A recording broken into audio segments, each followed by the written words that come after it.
السلام علیکم ورحمۃ اللہ وبرکاتہ۔ بسم اللہ الرحمن الرحیم۔ فرشتوں کے متعلق کچھ باتیں۔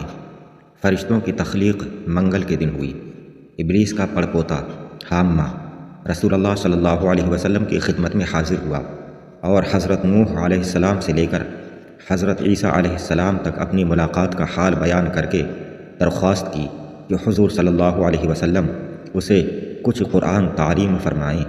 اس پر رسول اللہ صلی اللہ تعالیٰ علیہ وسلم نے اسے سورہ واقعہ، سورہ مرسلات، سورہ نبا، سورہ کوثر، سورہ اخلاص، سورہ فلق اور سورہ ناس سکھا دی۔ ایک حدیث میں ہے کہ وہ جنت میں ہے۔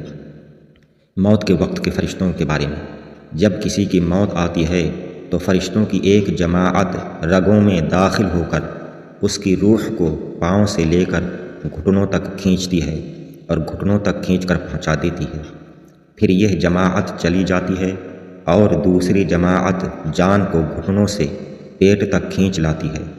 اس کے بعد دوسری جماعت پیٹ سے سینے تک اور چوتھی جماعت سینے سے حلق تک جان نکال لیتی ہے۔ اس وقت موت کی حالت شروع ہو جاتی ہے۔ اگر مرنے والا مومن ہے تو حضرت جبرائیل علیہ السلام اپنا بایاں بازو کھول دیتے ہیں اور اس میں سے یہ شخص جنت میں اپنا ٹھکانہ دیکھ کر اس پر عاشق ہو جاتا ہے۔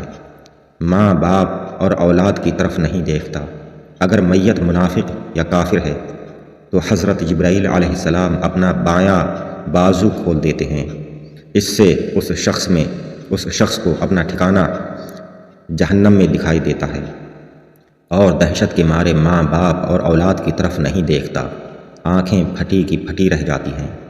حضرت جبرائیل علیہ السلام ہر روز حوض کوثر میں ایک غوطہ مار کر پر جھاڑتے ہیں تو ہر بوند سے ایک فرشتہ بنتا ہے۔ حضرت جبرائیل علیہ السلام حضرت عیسیٰ علیہ السلام کی خدمت میں 10 بار حاضر ہوئے، 3 بار بچپن میں اور 7 بار بڑے ہونے کے بعد۔ باقی انشاءاللہ تعالی اگلی ویڈیو میں آپ حضرات ہمارے چینل سے جڑے رہیں۔ چینل کو سبسکرائب نہیں کیا ہے تو سبسکرائب کر دیں، ویڈیو کو لائک کریں۔ آگے ویڈیو میں جنات کے بارے میں ہم کچھ عرض کریں گے۔ السلام علیکم، خدا حافظ۔